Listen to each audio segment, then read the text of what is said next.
어머니, 이거 5만 원 받으세요. 짐 정리될 때까지 며칠만 찜질방에 가 계세요. 60평 아파트 입주날 아들은 제 손에 꼬깃꼬깃한 지폐 몇 장을 쥐어주고 도망치듯 떠났습니다.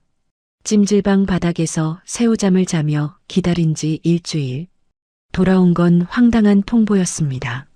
어머니 방 만들 공간이 없어요. 그냥 시설 좋은 데로 가세요. 자식에게 헌신한 대가가 고작 고려장이었을까요? 하지만 그들은 몰랐습니다. 제가 국밥집 할머니의 탈을 쓴 수천억 자산가라는 사실을요. 그리고 그 집이 제 명의로 묶여 있다는 사실을요. 폐륜을 저지른 자식들에게 날리는 통쾌한 참교육. 과연 그들은 어떤 최후를 맞이하게 될까요?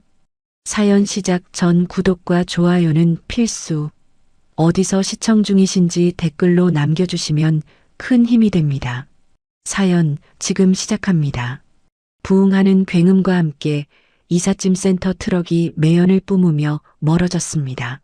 나는 멍하니 그 뒷모습을 바라보았습니다. 뿌연 먼지 속에서 아들 민석이 다급하게 내 손을 잡아 끌었습니다. 어머니, 일단 이거 받으세요. 민석이 내 손바닥에 꼬깃꼬깃한 5만 원권 몇 장을 억지로 쥐어주었습니다. 나는 영문을 몰라 아들의 얼굴만 쳐다보았습니다. 이게 뭐냐? 내 물음에도 아들은 내 눈을 피하며 시선을 바닥에 꽂았습니다. 민석이 짜증 섞인 목소리로 머리를 극적이며 말했습니다. 아, 이사하느라 정신없어서 그래요. 짐 정리될 때까지 며칠만 찜질방에 가 계세요. 나는 쥐고 있던 돈을 떨어뜨릴 뻔했습니다. 가슴 한구석이 서늘해졌습니다. 민석아, 그래도 오늘 이사하는 날인데 내가 가서 거들면 안 되겠니? 거실 구석에라도 앉아 있을게. 나는 애원하듯 아들의 소매를 잡았습니다. 평생 국밥을 팔아모은 돈을 털어 사준 60평 아파트였습니다. 내 이름으로 된 문패는 아니더라도 새집 현관이라도 밟아보고 싶었습니다. 민석이 내 손을 거칠게 뿌리치며 인상을 찌푸렸습니다. 아, 진짜. 어머니 계시면 짐 옮기는 인부들이 불편해한다니까요. 그래도 먼지 날려서 어머니 기침하시잖아요. 애들도 정신 사납고 정리 다 되면 모시러 올 테니까 제발 말 좀 들으세요. 민석은 내 대답도 듣지 않고 획 돌아섰습니다. 여보, 빨리 타. 늦겠어. 저만치 세워둔 차 조수석 창문이 열리며 며느리 지수가 고개를 내밀었습니다. 어머니, 며칠만 푹 쉬고 계세요. 저희가 정리 싹 해놓고 연락드릴게요. 지수는 선글라스를 낀 채 손만 까딱하고는 창문을 올려버렸습니다. 나는 닫힌 차 문을 향해 입을 벙긋거렸지만 목소리가 나오지 않았습니다. 민석이 운전석에 올라타며 마지막으로 소리쳤습니다. 전화할게요. 찜질방 가서 맛있는 거 사드시고 계세요. 차는 쏜살같이 골목을 빠져나갔습니다. 텅 빈 옛집 대문 앞에 나만 덩그러니 남겨졌습니다. 손에 쥐어진 5만 원짜리 지폐들이 바람에 팔락거렸습니다. 그 종이 쪼가리들이 마치 내 처지 같아서 나는 주먹을 꽉 쥐었습니다. 그래, 짐이 많아서 그렇겠지. 늙은이가 있으면 걸리적거리지. 나는 스스로를 위로하며 힘겹게 발걸음을 옮겼습니다. 하지만 등 뒤에서 불어오는 바람이 유난히 차갑게 느껴졌습니다. 왠지 모를 불길한 예감이 등골을 서늘하게 훑고 지나갔습니다. 일주일이 지났습니다. 찜질방의 딱딱한 바닥 때문에 허리가 끊어질 듯 아팠습니다. 주변 사람들의 코미디 프로를 보며 웃는 소리가 내 귀에는 소음처럼 들렸습니다. 나는 휴대전화만 뚫어져라 쳐다보았습니다. 액정 화면은 까맣게 죽어 있었습니다. 전화할게요. 아들이 남긴 마지막 말이 귓가에서 웅웅거렸습니다. 하루에도 수십 번씩 전화기를 들었다 놨다 했습니다. 배터리가 닳을까봐 아껴가며 켰지만 부재중 전화는 한 통도 없었습니다. 불안감이 가슴을 조여왔습니다. 혹시 무슨 일이 생긴 건 아닐까? 교통사고라도 난 건 아닐까? 나는 떨리는 손으로 단축번호 1번을 꾹 눌렀습니다. 신호음이 길게 이어졌습니다. 뚜, 뚜. 10번이 넘어가도록 아들은 받지 않았습니다. 입술이 바짝바짝 탔습니다. 나는 다시 심호흡을 하고 며느리에게 전화를 걸었습니다. 다행히 몇 번의 신호 끝에 달그락거리는 소리가 들렸습니다. 여보세요? 지수의 목소리였습니다. 주변이 시끄러운지 웃음소리와 음악소리가 섞여 들려왔습니다. 나는 반가움에 목이 메어 급하게 물었습니다. 어민이? 나다. 민석이는 연락이 안 되는구나. 별일 없는 거니? 수화기 너머에서 잠시 정적이 흘렀습니다. 지수의 목소리가 한 톤 낮아졌습니다. 아, 어머니. 네, 별일 없어요. 일주일이 지났다. 짐 정리는 다 끝난 거냐? 내가 언제 들어가면 되겠니? 나는 최대한 짐이 되지 않겠다는 투로 조심스럽게 물었습니다. 지수가 한숨을 푹 쉬는 소리가 들렸습니다. 어머니, 그게 말이죠. 불길한 침묵이 다시 흘렀습니다. 내 심장 소리가 쿵쿵거리는 게 귀에 들릴 정도였습니다. 지수가 귀찮다는 듯이 말을 뱉었습니다. 짐을 넣다 보니까요. 60평도 생각보다 좁네요. 그게 무슨 소리냐? 60평이 좁다니? 애들 놀이방도 크게 만들어줘야 하고 그이 서재도 꾸미고 하니까 방이 꽉 차더라고요. 나는 귀를 의심했습니다. 방이 5개나 되는 아파트였습니다. 그래서 내 방은 없다는 거냐? 목소리가 가늘게 떨려 나왔습니다. 지수가 어이없다는 듯 헛웃음을 터뜨렸습니다. 어머니 방 낼 공간이 도저히 안 나와요. 억지로 만들면 창고방밖에 안 되는데 거기서 어떻게 지내시겠어요? 그럼 나는 어떡하라고. 그래서 제가 다 알아봤어요. 경기도 쪽에 시설 아주 좋은 요양원이 있더라고요. 뭐? 요양원? 머리를 한 대 얻어맞은 것 같았습니다. 눈앞이 하얗게 변했습니다. 지수는 멈추지 않고 자기 할 말만 쏟아냈습니다. 거기 공기도 좋고 친구들도 사귀실 수 있어요. 좁은 집에서 눈치 보며 사시는 것보다 훨씬 편하실 거예요. 이번 수속은 저희가 다 해드릴 테니까 그리로 바로 가세요. 내가 너희한테 어떻게 했는데? 아, 어머니. 옛날 얘기 또 시작이세요? 요즘 세상에 며느리랑 같이 사는 시어머니가 어디 있어요? 저희도 이제 편하게 살아야죠. 지수의 목소리에는 미안함이라곤 눈곱만큼도 없었습니다. 오히려 당당했습니다. 민석이 좀 바꿔다오. 내 아들 목소리를 들어야겠다. 그이 지금 샤워해요. 그리고 그이 뜻도 저랑 같아요. 더 이상 떼쓰지 마세요, 어머니. 끊을게요. 뚝. 매정한 기계음 소리와 함께 전화가 끊겼습니다. 나는 멍하니 꺼진 전화기를 귀에 대고 있었습니다.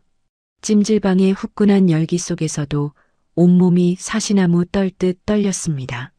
눈물이 나올 줄 알았습니다.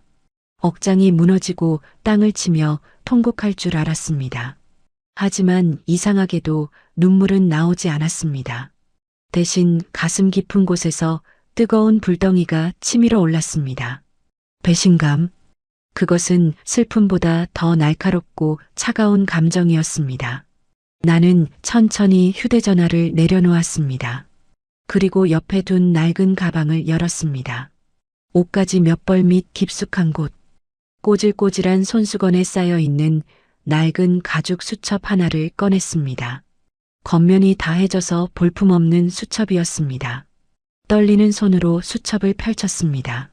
그 사이에 끼워져 있던 빛바랜 가족사진 한 장이 툭 하고 떨어졌습니다. 어린 민석이를 안고 환하게 웃고 있는 젊은 시절의 내 모습, 그리고 국밥집 앞치마를 두른 채 땀 흘리고 있는 내 모습. 나는 사진을 주워 한참을 내려다보았습니다. 사진 속에 나는 자식을 위해서라면 간도 쓸개도 다 빼줄 것처럼 웃고 있었습니다. 뭐냐? 그래. 나는 나직이 중얼거렸습니다. 목소리가 차갑게 가라앉았습니다. 내 방이 없다고 했지? 나는 사진을 수첩 맨 뒷장에 꽂아 넣었습니다. 그리고 수첩 안쪽 주머니에서 빳빳하게 접힌 서류 한 장을 확인했습니다. 효도 계약서, 법무사 사무실에서 공증까지 받아둔 아들은 꿈에도 모르는 서류였습니다. 나는 수첩을 탁 소리나게 덮었습니다. 그럼 너희들이 살 방도 없을 거다. 나는 자리에서 벌떡 일어났습니다. 더 이상 자식의 자비 따위는 기대하지 않기로 했습니다. 나는 눈가에 맺히려던 물기를 거칠게 닦아냈습니다. 이제 시작이었습니다. 다음 날 아침, 나는 퉁퉁 부은 눈을 찬물로 씻어내고 택시에 올랐습니다. 목적지는 아들 부부가 입주한 강남의 최고급 아파트였습니다. 택시기사가 백미러로 내 허름한 옷차림을 힐끔거렸습니다. 손님, 거기는 입주민 아니면 들어가기 힘든데 괜찮으시겠어요? 괜찮습니다. 내 아들 집이에요. 나는 짧게 대답하고 창밖으로 시선을 돌렸습니다. 으리으리한 정문 앞에 도착하자 역시나 경비원이 앞을 막아섰습니다. 어떻게 오셨습니까? 백이동 1501호 김민석 씨 어머니입니다. 경비원은 의심스러운 눈초리로 인터폰을 확인하더니 마지못해 문을 열어주었습니다. 엘리베이터 거울 속에 비친 내 모습은 초라하기 짝이 없었습니다. 낡은 카디건에 보풀이 인바지. 하지만 내 눈빛만은 형형하게 빛나고 있었습니다. 1501호 앞. 나는 심호흡을 한 번 하고 초인종을 눌렀습니다. 딩동. 한참 동안 인기척이 없었습니다.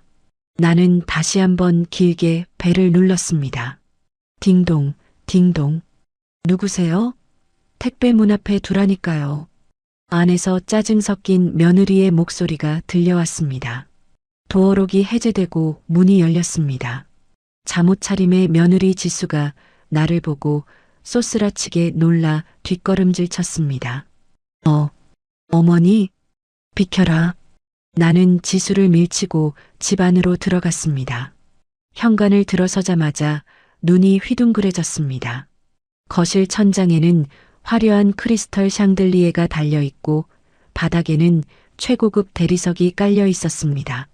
한눈에 봐도 수천만 원은 좋게 넘어 보이는 이태리제 가죽 소파가 거실 한가운데를 차지하고 있었습니다. 모두 내가 국밥을 팔아번 돈으로 산 것들이었습니다. 지수가 정신을 차리고 내 앞을 가로막으며 소리쳤습니다. 아니, 연락도 없이 무작정 쳐들어오시면 어떡해요. 남편 출근 준비하느라 바쁜데. 내 돈으로 산 집 내가 보러 왔는데 내 허락이라도 받아야 하냐? 내가 쏘아붙이자 지수의 얼굴이 불그락푸르락해졌습니다. 어머니 돈이라뇨? 명의는 엄연히 민석 씨 앞으로 되어 있거든요. 법적으로 여긴 저희 집이에요. 뭐라고? 그리고 요양원 가시라고 말씀드렸잖아요. 여긴 어머니 계실 곳 없다니까요. 지수는 마치 잡상인을 쫓아내듯 손을 휘저었습니다. 그때 안방 문이 열리며 아들 민석이 넥타이를 매며 나왔습니다. 아침부터 무슨 소란이야? 어머니? 민석은 나를 보자마자 인상을 확 찌푸렸습니다. 반가움 따위는 찾아볼 수 없는 명백한 귀찮음이었습니다. 여기까지 웬일이세요? 찜질방에 계시라니까. 나는 아들에게 다가가 배신감에 떨리는 목소리로 물었습니다. 민석아, 너도 같은 생각이냐? 이 60평 집에 내 애미 누울 자리 하나가 정말 없다는 거냐? 민석은 내 시선을 피하며 한숨을 푹 쉬었습니다. 아, 진짜. 어머니, 지수 말이 맞아요. 저희도 이제 사회적 지위가 있고 손님들도 초대해야 하는데 어머니가 계시면 좀 그렇잖아요. 뭐가 그래? 내가 부끄럽다는 거냐? 솔직히 말해서 편하지는 않죠. 어머니 냄새도 나고. 그냥 좋은 요양원 가셔서 편하게 사시라니까 왜 자꾸 고집을 피우세요? 민석의 입에서 나온 냄새라는 말에 내 억장이 무너져 내렸습니다. 평생 돼지 누린내를 뒤집어 써가며 키운 자식이었습니다. 그 냄새 덕분에 대학을 가고 유학을 다녀오고 이 좋은 아파트에 살게 된 것이었습니다. 나는 부들부들 떨리는 손을 들어 올렸습니다. 하지만 차마 아들의 뺨을 때릴 수는 없었습니다. 대신 나는 악을 쓰며 소리쳤습니다. 그래, 내가 냄새나서 싫으냐? 그럼 내 돈도 냄새나서 싫겠구나.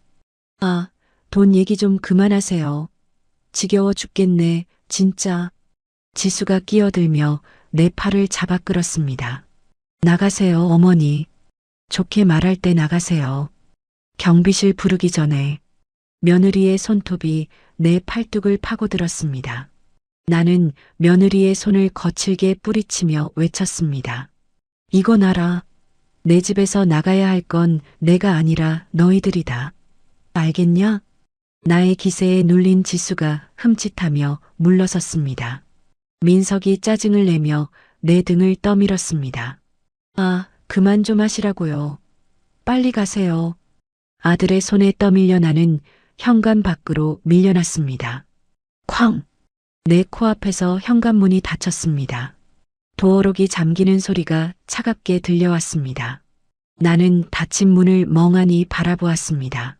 문 안쪽에서 며느리의 목소리가 희미하게 들려왔습니다. 아휴, 진짜 노망이 났나? 아침부터 재수없게. 신경 쓰지 마. 비밀번호 바꿔야겠다. 아들의 목소리였습니다. 나는 주먹을 꽉 쥐었습니다. 손톱이 살을 파고들어 피가 맺힐 정도였습니다. 슬픔은 사라졌습니다. 남은 것은 차가운 분노뿐이었습니다. 나는 엘리베이터 버튼을 누르지 않고 비상구 계단으로 내려왔습니다. 한 계단, 한 계단 내려올 때마다 모정을 하나씩 끊어냈습니다. 아파트 단지를 빠져나온 나는 주머니에서 휴대전화를 꺼냈습니다. 저장된 번호 목록을 스크롤했습니다. 가장 밑바닥. 수년 동안 한 번도 누르지 않았던 이름이 보였습니다. 박비서. 나는 망설임 없이 통화 버튼을 눌렀습니다. 신호가 가기도 전에 상대방이 전화를 받았습니다. 회장님. 중후하고 차분한 중년 남성의 목소리였습니다. 나는 입술을 깨물며 짧게 말했습니다. 박비서, 나다. 지금 바로 거기로 와라. 알겠습니다. 1시간 내로 도착하겠습니다. 더 이상의 설명은 필요 없었습니다. 1시간 뒤, 도심 외곽의 허름한 시장 골목. 내가 30년 전 처음 장사를 시작했던 원조 할매 국밥집이었습니다. 지금은 다른 사람이 운영하고 있지만 내 인생의 땀과 눈물이 배어 있는 곳이었습니다. 구석자리에 앉아 국밥 그릇을 비우고 있는데 가게 문이 열렸습니다. 시장 통과는 어울리지 않는 최고급 검은색 세단이 가게 앞에 멈춰 섰습니다. 말끔한 슈트 차림의 박 비서가 들어왔습니다. 주변 손님들이 웅성거리는 소리가 들렸습니다. 박 비서는 곧장 내 앞으로 다가와 90도로 허리를 숙였습니다. 오셨습니까, 회장님? 앉게. 나는 물컵을 내려놓으며 턱짓으로 앞자리를 가리켰습니다. 가게 주인이 놀란 눈으로 우리를 쳐다보았습니다. 초라한 노인네인 줄 알았던 내가 회장님 소리를 듣고 있으니 그럴 만도 했습니다. 사실 나는 이 국밥집을 시작으로 전국에 수십 개의 체인점을 거느리고 지금은 수천억대 자산을 굴리는 투자 회사의 실소유주였습니다. 아들에게 준 아파트 자금 20억은 내 자산의 100분의 1도 되지 않았습니다. 자식 교육을 위해 그리고 혹시 모를 불행을 막기 위해 철저히 신분을 숨겨왔을 뿐이었습니다. 박 비서가 자리에 앉으며 조심스럽게 물었습니다. 이사하신 집은 어떠셨습니까? 아드님은 좋아하시던가요? 나는 씁쓸한 미소를 지으며 품에서 낡은 수첩을 꺼냈습니다. 그리고 수첩 사이에 끼워두었던 서류 봉투를 박 비서 앞으로 밀었습니다. 박 비서. 네, 회장님. 이 서류 기억하나? 박 비서가 봉투를 열어 서류를 확인했습니다.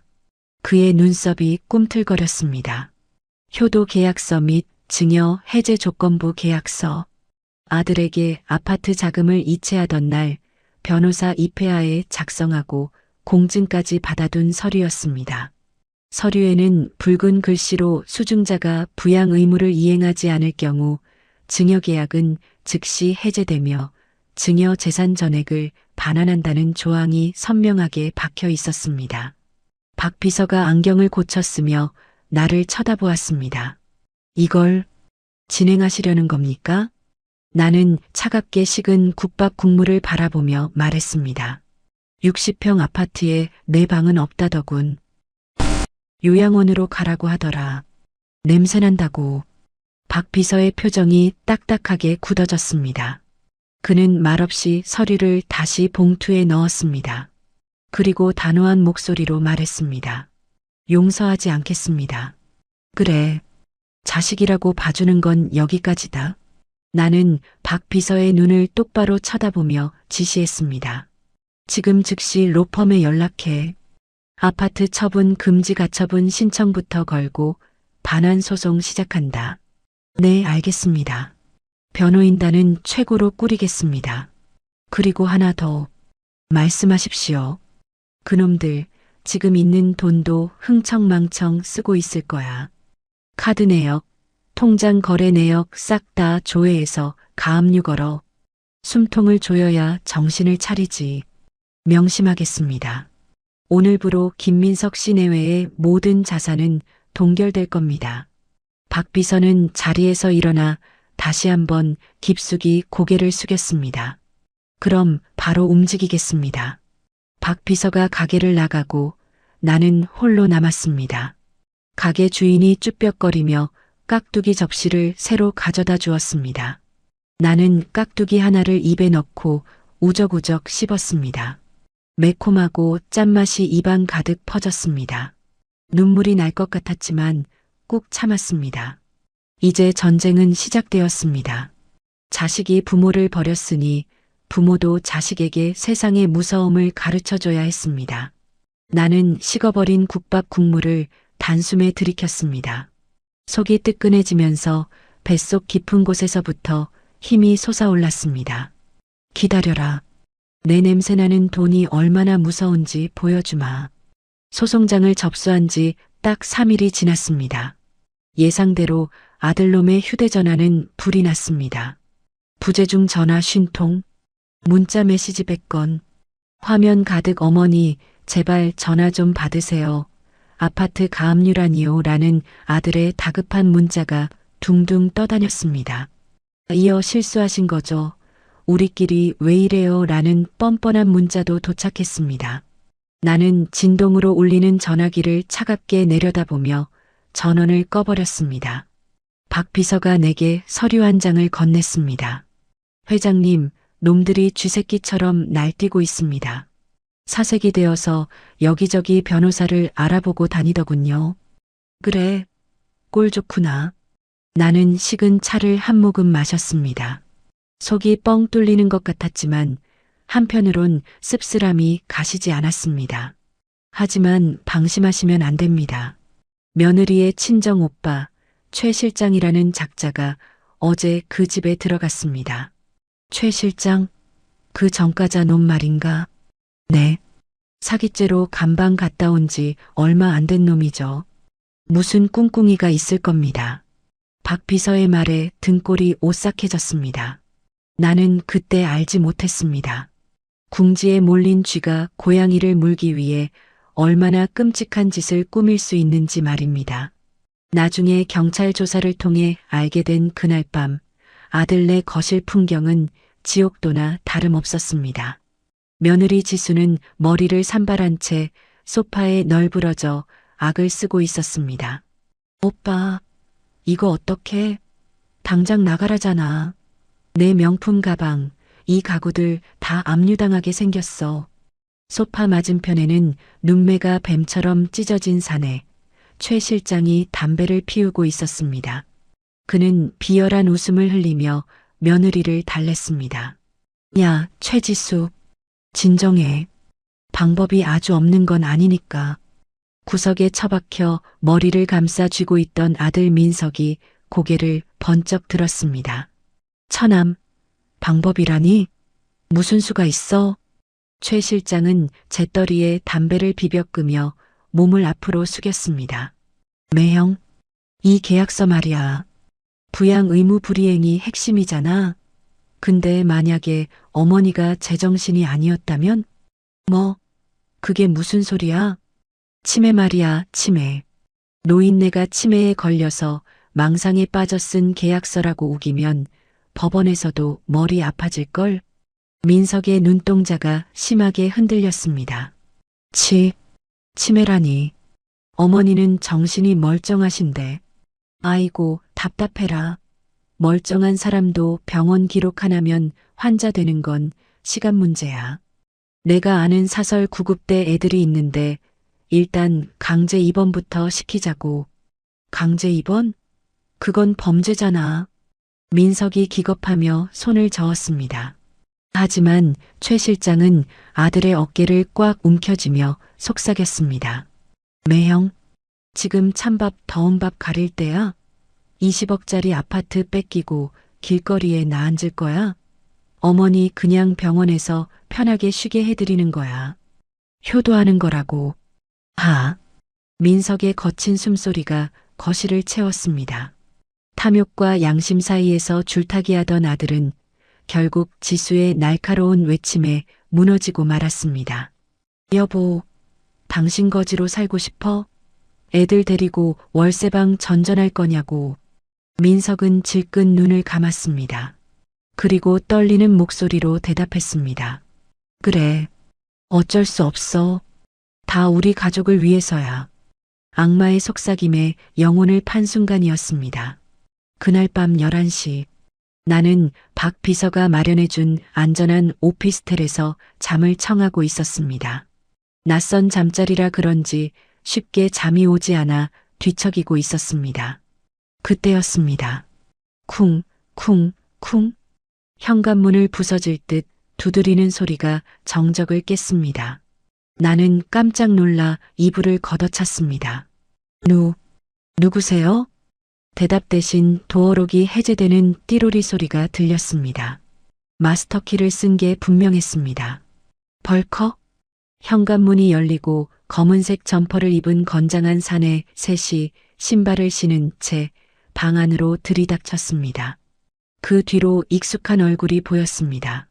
아들 민석이었습니다. 민석아, 이게 무슨 짓이냐? 이 사람들은 다 누구고? 나는 공포에 질려 벽으로 뒷걸음질 쳤습니다. 민석은 내 눈을 똑바로 쳐다보지 못한 채 짐짓 슬픈 표정을 지으며 다가왔습니다. 어머니, 많이 편찮으시잖아요. 병원 가셔야죠. 뭐, 편찮다니. 난 멀쩡하다. 당장 나가지 못해. 쯧쯧 보세요. 또 발작 시작하셨네. 여보, 어머니 약 챙겨. 뒤따라 들어온 며느리가 내 옷장을 뒤지며 연기했습니다. 어머니, 옷 입으세요. 좋은 병원 예약해놨어요. 이 미친 것들아. 내 발로 걸어나간 집이야. 멀쩡한 사람을 어디로 끌고 가려는 거야. 내가 소리를 지르며 저항하자 최 실장이 눈짓을 보냈습니다. 어르신이 많이 흥분하셨네. 얘들아 모셔라. 네 형님. 건장한 사내 둘이 양쪽에서 내 팔을 낚아챘습니다. 악력이 어찌나 센지 뼈가 부서지는 것 같았습니다. 이거 노란 말이야. 살려주세요. 사람 살려. 나는 있는 힘을 다해 발버둥 쳤습니다. 사내의 정강이를 걷어차고 손등을 물어뜯었습니다. 이 할망구가 진짜. 사내 중 하나가 내 뺨을 거칠게 후려쳤습니다. 짝! 눈앞이 번쩍하며 입안에서 비릿한 피 맛이 났습니다. 바닥에 쓰러진 내 위로 남자들이 덮쳤습니다. 순식간에 내 몸은 이동식 침대에 결박되었습니다. 가죽끈이 손목과 발목을 조여왔습니다. 입에는 재갈이 물렸습니다. 공포와 수치심에 눈물이 왈칵 쏟아졌습니다. 흐릿한 시야 너머로 주사기를 든 남자가 다가왔습니다. 주사기 끝에서 맑은 액체가 한 방울 뚝 떨어졌습니다. 민석이 고개를 돌리며 중얼거렸습니다. 죄송해요, 어머니. 다 어머니를 위해서예요. 주무시고 나면 다 끝나 있을 거예요. 이 나쁜 놈, 천벌을 받을 놈. 나는 속으로 절규했습니다. 내 뱃속으로 낳은 자식이, 내 돈으로 키운 자식이 나를 정신병원에 가두려 하고 있었습니다. 주사 바늘이 내 팔뚝 혈관을 향해 내려왔습니다. 나는 짐승처럼 비명을 질렀습니다. 이대로 끌려가면 끝이라는 생각에 온몸의 털이 곤두섰습니다. 절망의 그림자가 내 목을 조여왔습니다. 누군가, 제발 누군가 나를 좀 도와줘요. 신이시여, 제발. 차가운 주사바늘 끝이 내 피부에 닿으려는 찰나였습니다. 그 동작, 당장 멈추시오. 천둥 같은 고함 소리가 좁은 오피스텔 방 안을 뒤흔들었습니다. 주사기를 든 남자가 흠칫 놀라 손을 멈추고 뒤를 돌아보았습니다. 뭐야? 당신들 누구야? 현관문이 활짝 열리며 날카로운 눈빛의 중년 남성이 성큼성큼 들어왔습니다. 그 뒤로 제복을 입은 경찰들이 우르르 쏟아져 들어왔습니다. 꼼짝 마. 경찰이다.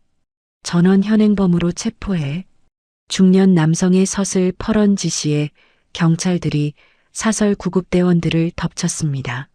아, 이거 안 나? 우린 보호자 동의 받고 온 거라고. 구급대원들이 발버둥 쳤지만 순식간에 바닥에 깔려 수갑이 채워졌습니다. 방구석에서 벌벌 떨고 있던 아들 민석이 사색이 되어 뒷걸음질 쳤습니다. 형사님, 오해입니다. 어머니가 치매라 병원에 모시려고. 민석이 비굴한 웃음을 지으며 변명을 늘어놓았습니다. 중년 남성이 민석의 앞을 가로막고 차갑게 내려다보았습니다. 치매요? 멀쩡한 사람을 강제로 납치해서 감금하는 게 효도입니까? 아니, 그게 아니라 당신을 존속 감금 미수 및 특수 폭행 교사 혐의로 긴급 체포합니다. 체포라니요. 내가 내 엄마 병원 보낸다는데 당신이 뭔데 그래. 민석이 악을 쓰며 대들었습니다. 남자는 품에서 공무원증을 꺼내 민석의 눈앞에 들이밀었습니다. 나 서울중앙지검 형사부 한지훈 검사다. 검사? 민석의 눈동자가 지진이라도 난 듯 흔들렸습니다. 다리에 힘이 풀린 민석이 그대로 주저앉았습니다. 한지훈 검사는 쓰러져 있는 내게로 다가와 한쪽 무릎을 꿇었습니다. 그는 떨리는 손으로 내 결박을 풀어주었습니다. 어르신, 괜찮으십니까? 늦어서 죄송합니다. 재갈이 풀리자 참았던 울음이 터져나왔습니다. 살려주세요. 저놈들이 나를. 나는 공포에 질려한 검사의 옷자락을 꽉 움켜쥐었습니다. 한 검사가 내 손을 따뜻하게 감싸쥐었습니다. 이제 괜찮습니다. 제가 왔습니다. 아무도 어르신을 해치지 못합니다. 그의 목소리에는 단호함과 함께 알 수 없는 깊은 슬픔이 배어 있었습니다. 나는 흐릿한 눈으로 그를 올려다보았습니다. 어딘가 낯이 익은 얼굴이었습니다. 하지만 그를 기억해내기엔 내 정신이 너무나 혼미했습니다.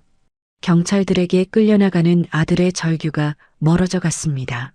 어머니, 저 좀 살려주세요. 어머니. 나는 귀를 막고 눈을 감아버렸습니다. 지옥 같던 밤이 그렇게 끝났습니다. 다음 날 아침, 나는 병원 VIP 병실 침대에 앉아 멍하니 창밖을 바라보고 있었습니다. 박 비서가 밤새 내 곁을 지켰습니다. 똑똑, 노크 소리와 함께 한지훈 검사가 들어왔습니다. 어젯밤에 살벌했던 기세는 온데간데였고 사람 좋은 미소를 띠고 있었습니다. 그의 손에는 따뜻한 죽 한 그릇이 들려 있었습니다. 몸은 좀 어떠세요? 한 검사가 침대 옆 의자에 앉으며 물었습니다. 나는 몸을 일으키려다 비틀거렸습니다. 아이고, 검사님. 덕분에 살았습니다. 이 은혜를 어떻게 갚아야 할지. 은혜라니요. 당치 않습니다.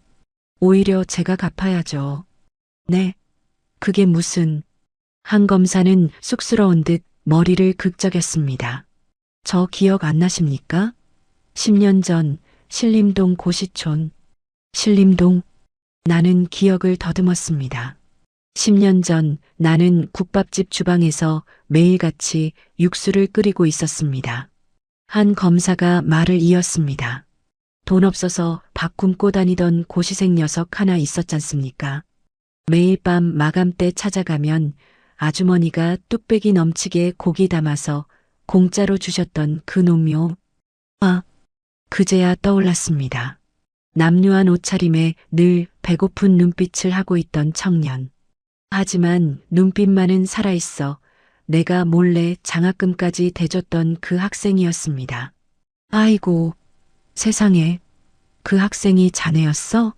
나는 반가움에 한 검사의 손을 덥석 잡았습니다. 그래, 세상에. 이렇게 훌륭한 검사가 되었구나. 장하다, 정말 장해. 내 눈에서 다시 눈물이 주르륵 흘러내렸습니다. 한 검사도 눈시울이 붉어진 채 내 손등을 토닥였습니다. 어르신이 끓여주시던 국밥 덕분에 버텼습니다. 언젠가 꼭 찾아뵙고 싶었는데 이렇게 뵙게 되어 마음이 아픕니다. 아니다. 네가 나를 살렸다. 네가 아니었으면 난 지금쯤. 나는 말을 잇지 못하고 고개를 떨구었습니다. 한 검사의 표정이 다시 진지해졌습니다. 어르신, 감상에 젖어 있을 때가 아닙니다. 아드님과 며느리 용서하실 겁니까? 나는 고개를 들었습니다. 아직도 내 팔목에는 결박당했던 멍 자국이 시퍼렇게 남아 있었습니다. 용서라니.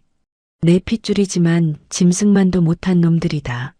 잘 생각하셨습니다. 제가 조사해보니 아드님이 왜 그렇게 무리해서 60평 아파트로 가려 했는지 이유가 나오더군요.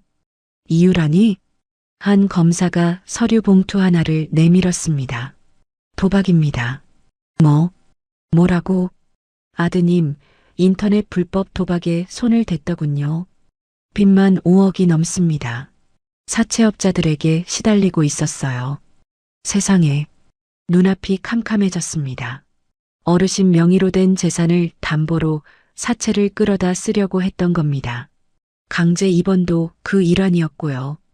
어르신을 금치산자로 만들어서 대리인 자격을 얻으려 했던 거죠. 내 가슴 속에 남아있던 마지막 모정 한 조각이 바스라져 내리는 소리가 들렸습니다. 나는 입술을 꽉 깨물었습니다. 피 맛이 났습니다. 그놈들, 내 돈으로 도박 빚을 갚으려 했다고? 네, 며느리도 다 알고 있었습니다. 오히려 친정 오빠까지 끌어들여 판을 짰더군요. 나는 떨리는 손으로 이불을 움켜쥐었습니다. 분노가 슬픔을 집어삼켰습니다. 더 이상 물러설 곳도 망설일 이유도 없었습니다. 나는 박 비서를 쳐다보았습니다. 박 비서, 네, 회장님, 내 옷 가져와라. 어떤 옷으로 준비할까요? 나는 결연한 눈빛으로 한 검사를 바라보며 말했습니다. 가장 비싸고 가장 화려한 정장으로. 법정에 갈 때 입을 전투복이다. 한 검사가 고개를 끄덕이며 입을 열었습니다. 형사사건은 제가 맡아서 콩밥 제대로 먹이겠습니다. 그리고 민사소송은 대한민국에서 제일 독한 변호사로 연결해 드렸습니다. 아주 뼈도 못 추리게 만들어 드릴 겁니다. 나는 한 검사의 손을 굳게 잡았습니다. 그래, 부탁한다. 내 자식 교육, 내가 다시 시키마. 네, 믿으십시오. 한 검사의 든든한 눈빛을 보며 나는 깊은 숨을 내쉬었습니다. 절망의 끝에서 만난 희망. 그것은 단순한 우연이 아니라 내가 쌓아온 덕이 불러온 필연이었습니다. 이제 반격의 시간이다. 나는 창문에 비친 내 얼굴을 노려보았습니다. 그곳에는 힘없는 노인 대신 복수의 칼을 간 여전사가 서 있었습니다. 재판 당일 서울중앙지방법원 417호 법정 앞은 아수라장이었습니다. 회장님, 아드님을 상대로 소송을 거신 게 사실입니까? 수백억 자산가라는 사실을 왜 숨기셨습니까? 몰려든 기자들이 플래시를 터뜨리며 마이크를 들이밀었습니다. 박 비서가 단호한 표정으로 기자들을 막아섰습니다. 비키십시오. 재판 시작합니다. 나는 선글라스를 고쳤으며 꼿꼿하게 법정 안으로 걸어 들어갔습니다. 피고석에 앉은 아들 민석과 며느리 지수의 뒷모습이 보였습니다. 불과 며칠 사이 10년은 늙은 듯 초라해진 모습이었습니다. 그들은 나를 보고 흠칫 놀라더니 황급히 고개를 숙였습니다. 재판장이 입장하고 엄숙한 분위기 속에서 재판이 시작되었습니다. 원고석에 앉은 나의 변호인, 국내 최대 로펌 태산의 김 변호사가 자리에서 일어났습니다. 본 사건은 피고 김민석이 원고 윤정혜 씨에게 증여받은 20억 원 상당의 아파트를 두고 부양 의무를 이행하지 않았음에도 반환을 거부하고 있는 건입니다. 김 변호사의 목소리는 낮지만 힘이 있었습니다. 그러자 피고 측 변호인이 다급하게 손을 들었습니다. 이에 있습니다. 원고 윤정혜 씨는 현재 중증 치매 증상을 보이고 있습니다. 방청석이 웅성거렸습니다. 피고 측 변호인이 준비한 서류를 흔들며 목소리를 높였습니다. 효도 계약서 작성 당시에도 원고는 사리분별이 불분명한 상태였습니다. 망상에 빠져 쓴 계약서는 법적 효력이 없습니다. 나는 기가 차서 헛웃음이 나왔습니다. 아들놈이 고개를 푹 숙인 채 어깨를 떨고 있는 게 보였습니다. 판사가 안경 너머로 나를 바라보았습니다. 원고, 직접 발언하시겠습니까? 나는 자리에서 천천히 일어났습니다. 그리고 또렷한 눈빛으로 판사를 응시했습니다. 판사님, 제 정신은 아주 멀쩡합니다. 증거가 있습니까? 제 기억이 증거입니다. 이사 당일 아들은 제게 5만 원을 주며 찜질방으로 가라고 했습니다. 냄새나는 노인네는 새 아파트에 어울리지 않는다면서요. 내 말에 민석이 벌떡 일어나 소리쳤습니다. 아닙니다. 어머니가 오해하신 겁니다. 잠시만 계시라고 한 거지 버린 게 아니라고요. 조용히 하세요. 판사가 의사봉을 두드렸습니다. 나는 민석을 노려보며 말을 이었습니다. 오해? 그럼 요양원 얘기는 뭐냐? 내 방은 없다고 한 건 누구 입에서 나온 소리냐? 그건 민석이 말을 더듬으며 며느리를 쳐다보았습니다. 지수는 새파랗게 질려 입술만 달달 떨고 있었습니다. 피고 측 변호인이 다시 끼어들었습니다. 증거 있습니까? 원고의 주장일 뿐입니다. 그때 내 변호인인 김 변호사가 비장의 카드를 꺼내 들었습니다. 존경하는 재판장님, 결정적인 증거를 제출하겠습니다. 본 사건과 관련된 형사사건을 담당하고 있는 한지훈 검사가 적법한 절차에 따라 확보한 통화 녹취록입니다. 녹취록이라는 말에 아들 부부의 눈이 공포로 확장되었습니다. 스피커에서 어머니 짐을 넣다 보니까요. 60평도 생각보다 좁네요 하는 며느리의 목소리가 흘러나왔습니다. 이어 어머니 방 내 공간이 도저히 안 나와요. 억지로 만들면 창고방밖에 안 되는데 라고 태연하게 말하는 목소리가 법정을 채웠습니다. 요양원 가시라고 말씀드렸잖아요. 여긴 어머니 계실 곳 없다니까요. 아, 돈 얘기 좀 그만하세요. 지겨워 죽겠네 진짜. 법정 안은 찬물을 끼얹은 듯 조용해졌습니다. 방청석 곳곳에서 탄식과 야유가 터져나왔습니다. 세상에 어떻게 자식이 저런 소리를. 60평 아파트에 엄마 방이 없다니 짐승만도 못하네. 녹취록이 끝나는 순간 민석은 다리에 힘이 풀려 의자에 주저앉았습니다. 지수는 얼굴을 감싸 쥐고 흐느끼기 시작했습니다.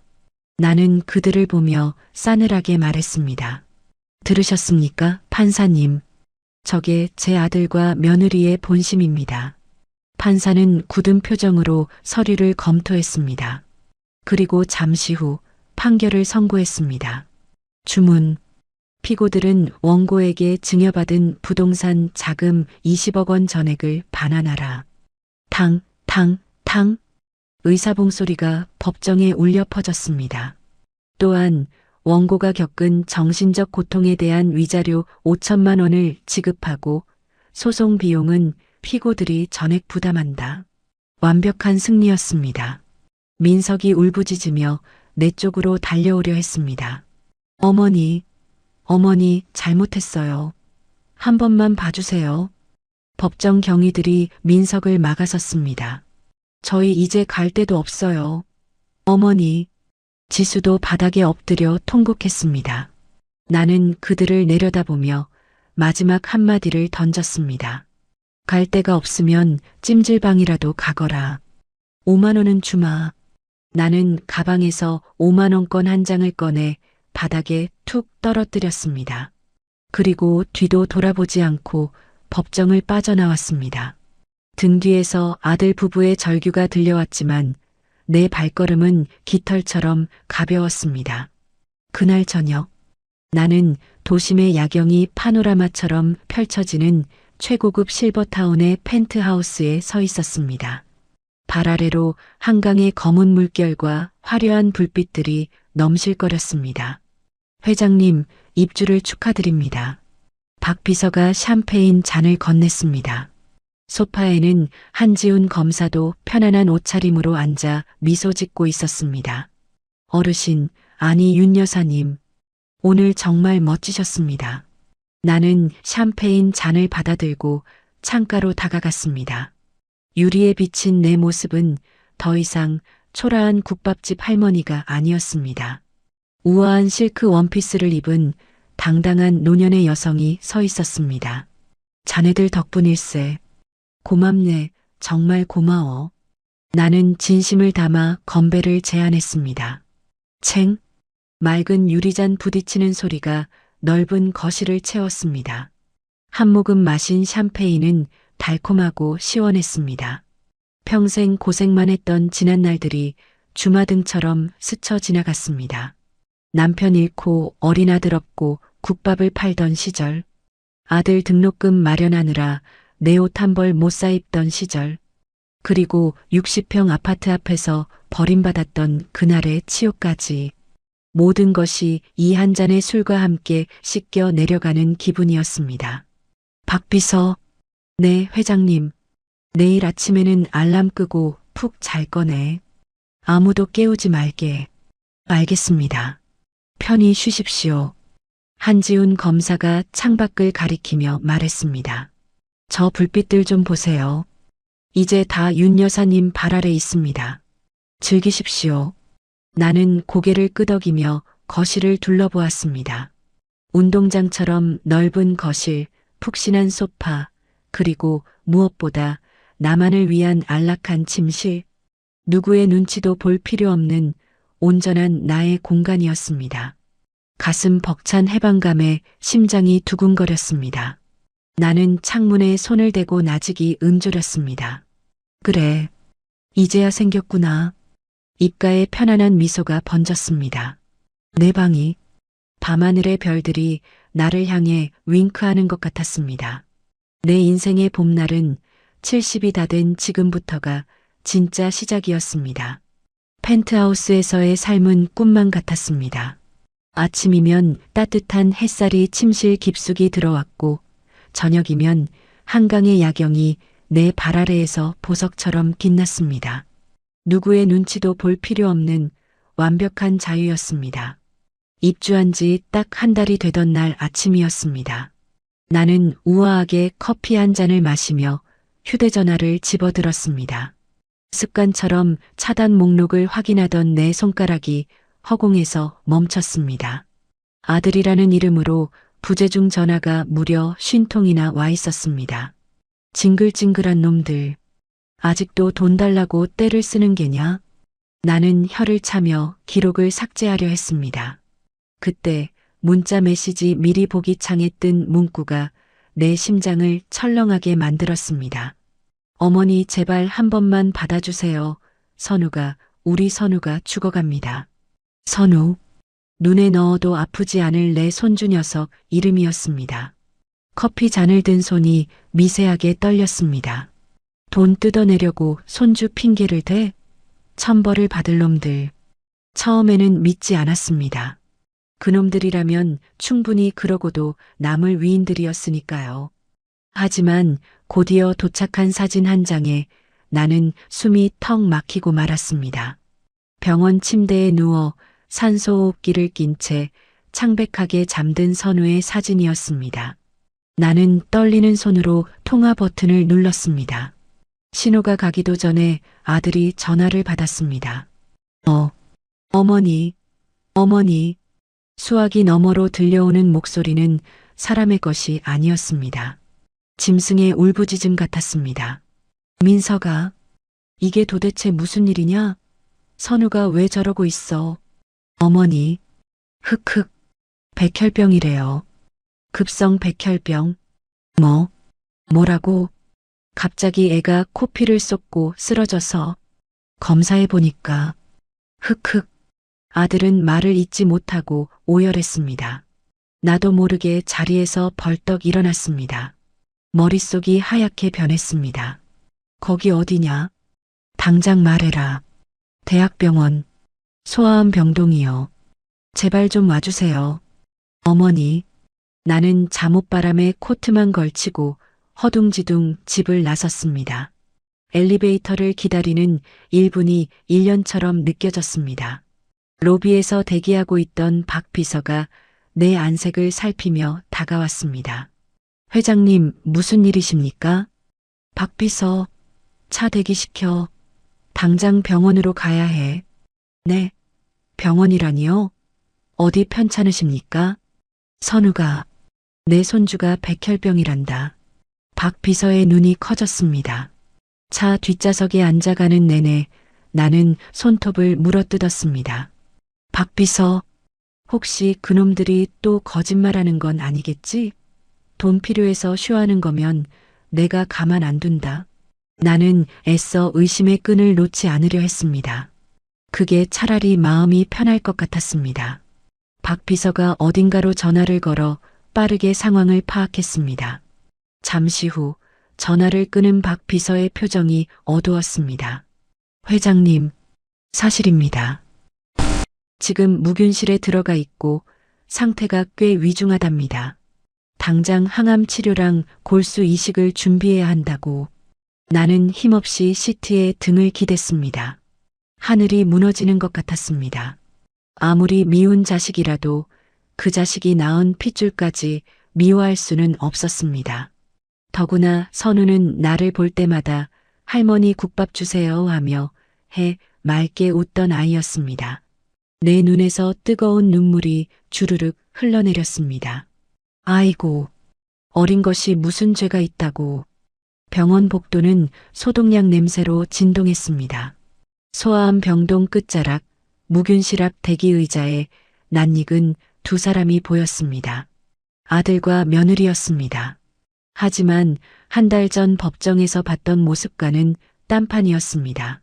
민석은 수염이 덥수룩하고 눈밑이 퀭했고 지수는 화장기 하나 없는 얼굴에 머리는 떡져 있었습니다. 그들이 입고 있는 옷은 꼬질꼬질한 추리닝 바람이었습니다. 60평 아파트에 살던 귀티는 온데간데였고 노숙자가 따로 없었습니다. 어머니, 나를 발견한 민석이 튀어오르듯 달려와 내 앞에 무릎을 꿇었습니다. 어머니, 와주셨군요. 감사합니다. 흑흑. 지수도 뒤따라와 바닥에 머리를 박았습니다. 잘못했어요, 어머니. 저희가 죽을 죄를 지었어요. 주변 사람들이 힐끔거렸지만 그들은 창피한 줄도 모르는 것 같았습니다. 나는 차가운 눈으로 그들을 내려다보았습니다. 꼴 좋구나. 그래, 애는 어떠냐?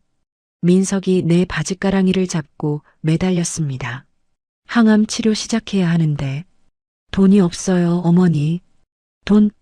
저희 신용 불량자 돼서 대출도 안 되고 카드도 다 정지됐어요.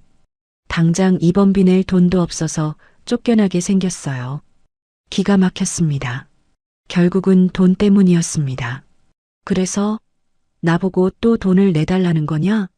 내가 뇌물주로 보이냐? 내가 매몰차게 뿌리치자 지수가 고개를 처박으며 울부짖었습니다. 아니에요, 어머니. 그런 거 아니에요.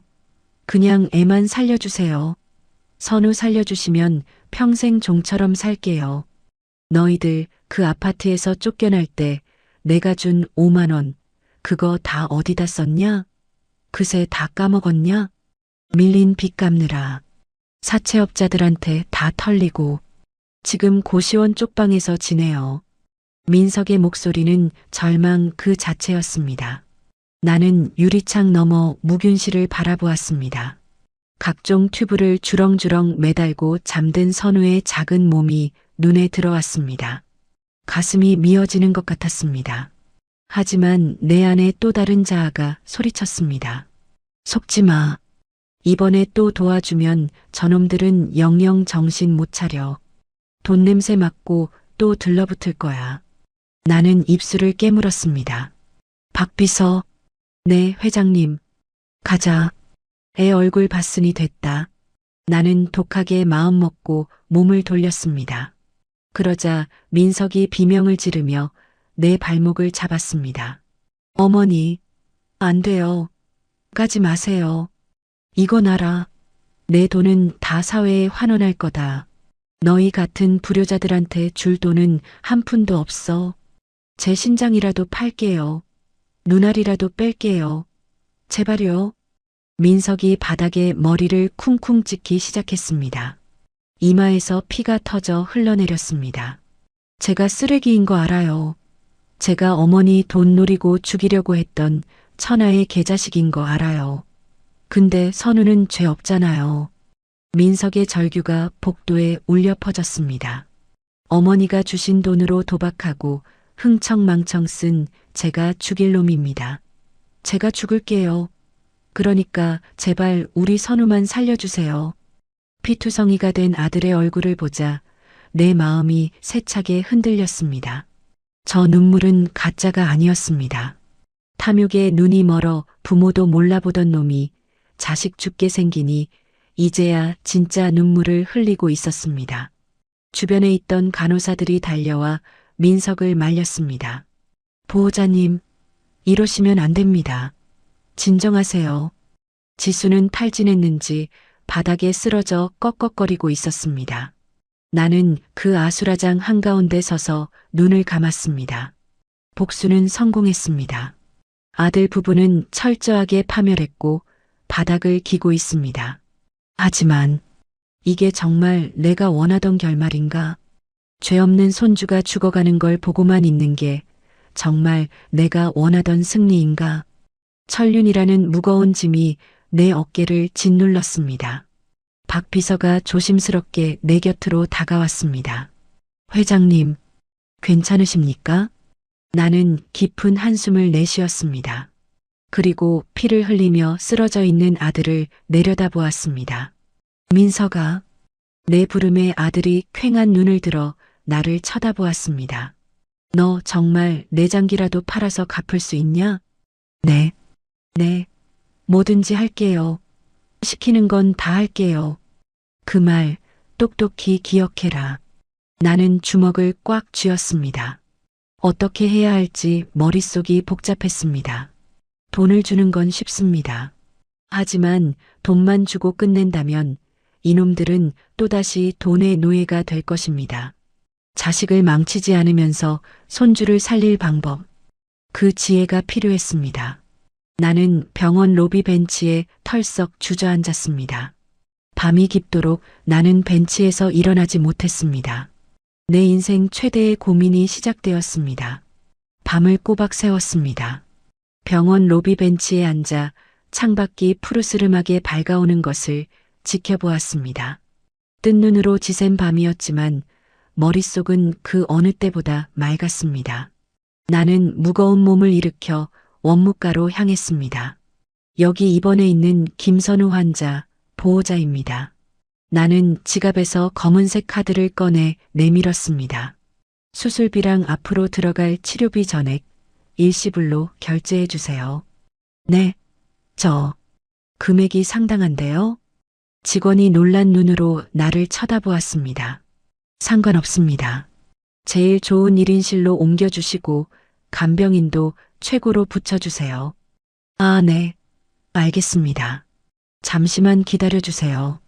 카드를 긁는 소리가 경쾌하게 들렸습니다. 길게 뽑혀나온 영수증을 받아들고 나는 로비 구석으로 걸어갔습니다. 아들 부부는 서로의 어깨에 기대 쪽잠을 자고 있었습니다. 피딱지가 앉은 아들의 이마와 퉁퉁 부은 며느리의 얼굴이 눈에 들어왔습니다. 나는 그들 앞에 서서 영수증을 흔들었습니다. 일어나라. 내 목소리에 민석이 화들짝 놀라 눈을 떴습니다. 어머니?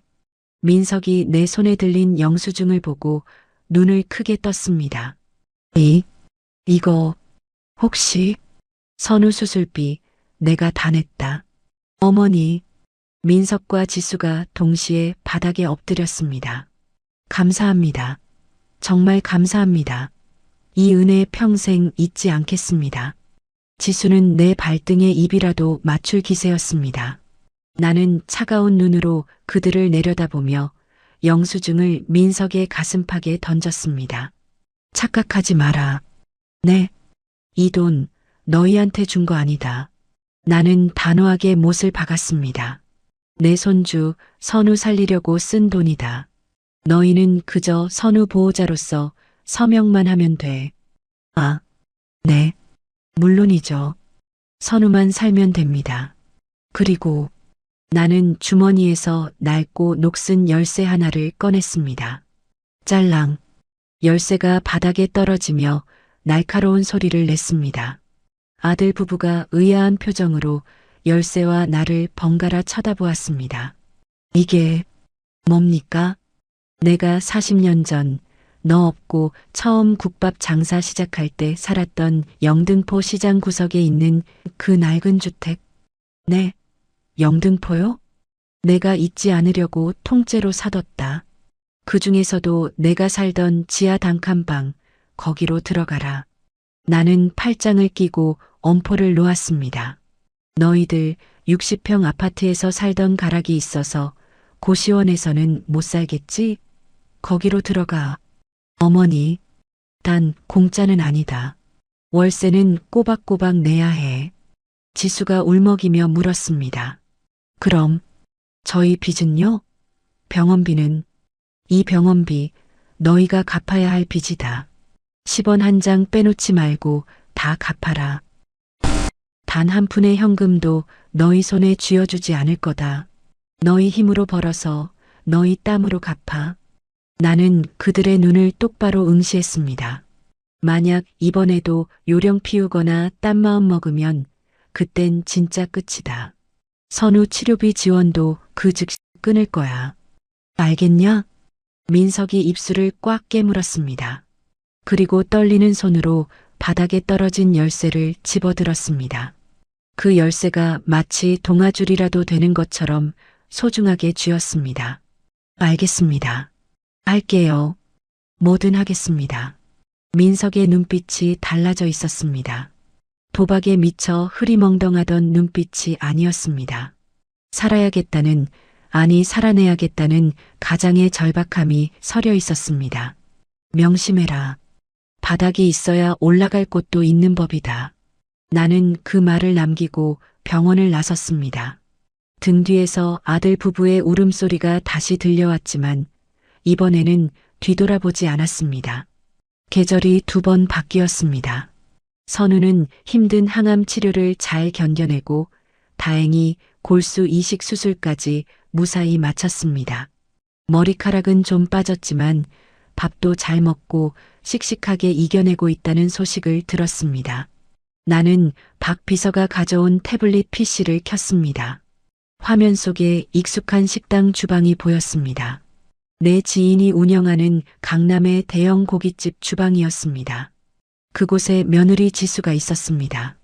명품 드레스를 입고 손에 물 한 방울 안 묻히던 여자가 빨간 고무장갑을 끼고 산더미처럼 쌓인 불판을 닦고 있었습니다. 이마에 땀이 송골송골 맺혀 화장이 다 지워졌지만 그녀는 쉴 새 없이 수세미질을 해댔습니다. 사장님, 여기 불판 다 닦았어요. 더 닦을 거 없나요? 지수의 목소리가 우렁찼습니다. 박 비서가 흐뭇한 표정으로 말했습니다. 지수 씨가 아주 악발이랍니다. 처음엔 그릇도 많이 깼는데 이젠 주방 이모들보다 손이 빠르다고 칭찬이 자자합니다. 그래, 다행이구나. 나는 화면을 넘겼습니다. 이번에는 먼지 자욱한 공사 현장이었습니다. 안전모를 쓴 민석이 등짐에 벽돌을 가득 지고 비계 위를 오르고 있었습니다. 얼굴은 새카맣게 탔고 손에는 굳은 살이 박여 거칠어졌습니다. 점심시간 바닥에 털썩 주저앉아 컵라면을 먹으면서도 민석은 휴대전화 배경화면을 보며 실실 웃고 있었습니다. 확대해 보니 머리를 빡빡 민 선우의 사진이었습니다. 민석 씨도 요령 안 피우고 성실하다고 합니다. 십장님이 아주 마음에 들어 하더군요. 쯧쯧, 진작 그렇게 살 것이지.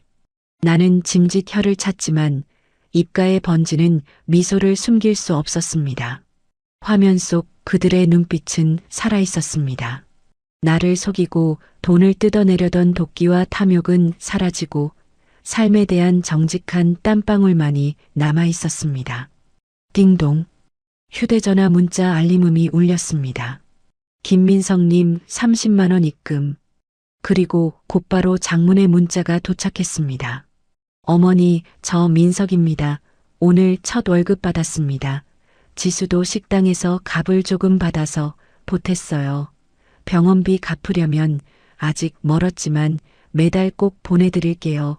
선우 살려주셔서 감사합니다. 그리고 사람 만들어주셔서 감사합니다. 나는 액정 화면을 쓰다듬었습니다. 30만 원. 내가 가진 재산에 비하면 티끌만도 못한 돈이었습니다. 하지만 그 무게는 1,000억 원보다 더 무겁게 느껴졌습니다. 그 돈에는 아들의 땀과 며느리의 눈물, 그리고 가족을 지키려는 그들의 진심이 담겨 있었으니까요. 가슴 한구석이 찌르르해졌습니다. 박 비서, 네, 회장님. 이 돈 따로 통장 하나 만들어서 넣어둬라. 그럴까요? 그래. 10원 하나도 쓰지 말고 모아둬. 나중에, 아주 나중에 선우 녀석 장가갈 때나 줘야겠다. 네, 알겠습니다. 현명하십니다. 나는 창밖을 바라보았습니다. 비로소 안도의 한숨이 길게 새어나왔습니다. 자식을 벼랑 끝으로 밀어버린 것 같아 내심 불안했었습니다. 하지만 그들은 벼랑 끝에서 날아오르는 법을 배우고 있었습니다. 이제 더 이상 걱정하지 않아도 될 것 같았습니다. 내 자식 교육은 비로소 오늘 완성되었습니다. 고생했다, 민석아. 지수야. 나는 허공에 대고 나직이 속삭였습니다. 그날 밤 나는 오랜만에 꿈도 꾸지 않고 깊은 잠에 들 수 있었습니다. 계절이 4번 바뀌고 다시 봄이 찾아왔습니다. 오늘은 내 69번째 생일입니다. 인터폰이 울렸습니다. 화면에 쑥스러운 표정의 아들 부부와 훌쩍 자란 손주 선우가 보였습니다. 나는 현관문을 열었습니다. 할머니, 생신 축하드려요. 선우가 품으로 와락 안겼습니다. 까까머리였던 머리카락은 어느새 새카맣게 자라 찰랑거렸습니다. 항암 치료를 이겨내고 건강을 되찾은 아이의 볼이 사과처럼 붉었습니다. 오냐, 내 강아지. 어서 와라. 나는 선우의 등짝을 두드려주며 아들 부부를 바라보았습니다. 어머니, 그동안 평안하셨어요? 민석이 90도로 허리를 숙여 인사했습니다. 그의 얼굴은 공사 현장의 햇볕에 그을려 구릿빛이 되었고 눈가에는 잔주름이 잡혀 있었습니다. 하지만 그 눈빛은 예전의 흐리멍덩함 대신 단단한 바위처럼 깊어져 있었습니다. 지수도 수수한 면바지에 셔츠 차림으로 들어왔습니다. 명품 가방 대신 큼직한 보따리를 양손에 들고 있었습니다. 어머니, 이거 부엌에 좀 놓을게요. 지수가 식탁 위에 보따리를 풀었습니다. 화려한 호텔 뷔페 음식도 백화점 상품권도 아니었습니다. 보온병에서 김이 모락모락 나는 미역국을 꺼냈습니다.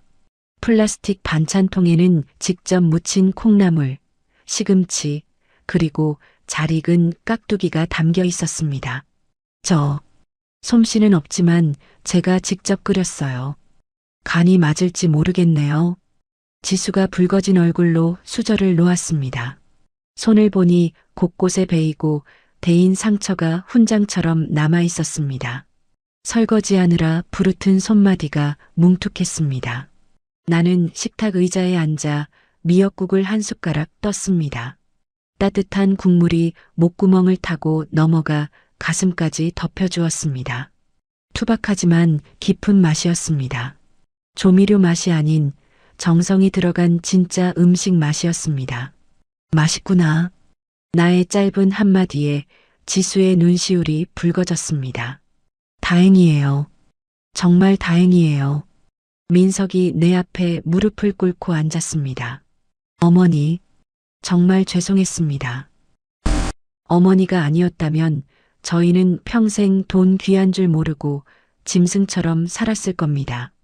60평 아파트에 살 때보다 지금 좁은 단칸방에서 세 식구 살 부대끼며 사는 게 훨씬 행복합니다. 민석의 눈에서 진심 어린 눈물이 뚝뚝 떨어졌습니다. 이제야 알 것 같아요. 어머니가 국밥 팔아서 저희 어떻게 키우셨는지, 그 돈이 얼마나 무서운 건지. 나는 숟가락을 내려놓고 아들의 거친 손을 잡았습니다. 굳은 살이 박여 까슬까슬한 손바닥이 내 손에 닿았습니다. 그 거친 촉감이 내 마음속에 남아있던 마지막 응어리를 녹여주었습니다. 그래, 알면 됐다. 이제 밥 먹자. 국 식는다. 네. 어머니, 우리는 처음으로 마주보고 앉아 밥을 먹었습니다. 돈이라는 벽을 허물고 탐욕이라는 가면을 벗어던진 채 진짜 가족으로서 나누는 밥상이었습니다. 선우가 오물오물 밥을 먹으며 웃었습니다. 그 웃음소리가 펜트하우스를 가득 채웠습니다. 나는 비로소 완전한 평화를 느꼈습니다. 일주일 뒤 나는 박 비서와 함께 변호사 사무실을 찾았습니다. 한지훈 검사가 소개해준 로펌이었습니다. 회장님, 정말 전 재산을 다 기부하시겠습니까? 변호사가 놀란 눈으로 재차 물었습니다. 나는 망설임 없이 도장을 찍었습니다. 네. 자식놈 빚 갚는 법도 가르쳤고 손주 녀석 건강해졌으니 더 바랄 게 없소? 그래도 노후 자금은 남겨두셔야 충분합니다. 남은 돈은 갈 곳 없는 독거노인들, 그리고 돈 없어서 치료 못 받는 아이들을 위해 써주세요. 나는 유언장 공증 서류에 서명했습니다. 재단 이름은 정혜로 지었습니다. 세상의 정과 사랑이 필요한 사람들에게 내 마지막 온기를 나눠주고 싶었습니다. 서류 작업을 마치고 나오니 건물 밖에는 한지훈 검사가 기다리고 있었습니다. 어르신, 아니, 이사장님, 존경합니다. 한 검사가 엄지를 치켜 세웠습니다. 자네 덕분이야. 자네가 내 눈을 뜨게 해줬어. 아닙니다. 저는 그저 국밥 한 그릇 값을 갚았을 뿐입니다. 우리는 서로를 보며 환하게 웃었습니다. 10년 전 국밥집 주모와 가난한 고시생으로 만났던 인연이 이렇게 아름다운 결실을 맺었습니다. 인천국제공항 출국장. 박 비서가 트렁크를 밀며 내 곁에 섰습니다. 회장님, 여권 여기 있습니다. 박 비서, 이제 회장님 소리 좀 그만해. 그냥 누님이라고 해. 아직은 어색합니다, 누님. 박 비서가 쑥스러운 듯 머리를 극적였습니다. 우리는 스위스로 가는 비행기 표를 끊었습니다. 평생 일만 하느라 비행기 한 번 못 타본 나를 위한 첫 번째 선물이었습니다. 출국 게이트로 들어서기 전 뒤를 돌아보았습니다. 배웅 나온 민석과 지수 그리고 선우가 손을 흔들고 있었습니다. 어머니, 건강하게 다녀오세요. 할머니, 선물 사오세요. 그들의 얼굴에는 그늘이 없었습니다. 성실하게 땀 흘려 사는 사람만이 가질 수 있는 건강한 빛이 났습니다. 나는 그들을 향해 손을 흔들어 주었습니다. 가슴 한구석이 묵직하면서도 시원했습니다. 가자, 박비서. 네, 모시겠습니다. 비행기에 올라타 창가 자리에 앉았습니다. 엔진 소리가 커지더니 거대한 기체가 활주로를 박차고 올랐습니다. 몸이 뒤로 젖혀지며 땅이 멀어졌습니다. 성냥갑 같은 아파트들이, 개미 같은 자동차들이 시야에서 점점 작아졌습니다. 저 아래 어딘가에 내가 사준 60평 아파트도, 내가 흘린 눈물도, 아들 부부의 단칸방도 있을 것입니다. 하지만 이제는 다 지나간 일이었습니다.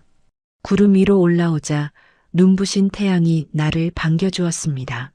파란 하늘이 끝도 없이 펼쳐져 있었습니다. 나는 창문에 비친 내 얼굴을 바라보았습니다. 주름진 얼굴이지만 그 어느 때보다 편안해 보였습니다. 누군가의 어머니, 누군가의 할머니가 아닌 그저 윤정혜라는 한 인간이 그곳에 있었습니다. 이제야 진짜 내 방이 생겼구나. 나는 등받이를 젖히고 눈을 감았습니다. 입가에 미소가 번졌습니다. 나의 찬란한 인생 이막은 바로 지금부터였습니다. 오늘의 이야기, 60평 아파트, 어머니 방은 없다. 어떻게 들으셨나요? 평생을 바쳐 키운 자식에게 방이 없다는 말로 거절당했을 때 그 무너지는 심정은 감히 상상조차 하기 힘듭니다. 하지만 우리 윤정혜 여사님은 단순히 슬퍼하는 것에 그치지 않았습니다. 그 배신을 금융치료와 참교육이라는 지혜로운 회초리로 승화시켜 결국 자식들을 사람답게 만들어냈습니다. 마지막 장면에서 여사님이 비행기에 오르며 하신 말씀 기억나시나요? 이제야 진짜 내 방이 생겼구나. 그 방은 물리적인 공간이 아니라 누군가의 엄마가 아닌 온전한 나 자신으로 살아가겠다는 자유와 자존감이 아니었을까 싶습니다. 지금 이 순간 가족 때문에 혹은 삶의 무게 때문에 힘들어 하시는 모든 분들께 윤정혜 여사님의 통쾌한 인생이 막이 작은 위로와 용기가 되었기를 바랍니다. 여러분의 가장 화려한 봄날은 아직 오지 않았습니다. 바로 지금부터가 시작이니까요. 이야기를 끝까지 들어주신 분이 계시다면 잘 들었다고 구독과 댓글 하나만 남겨주세요. 감사합니다.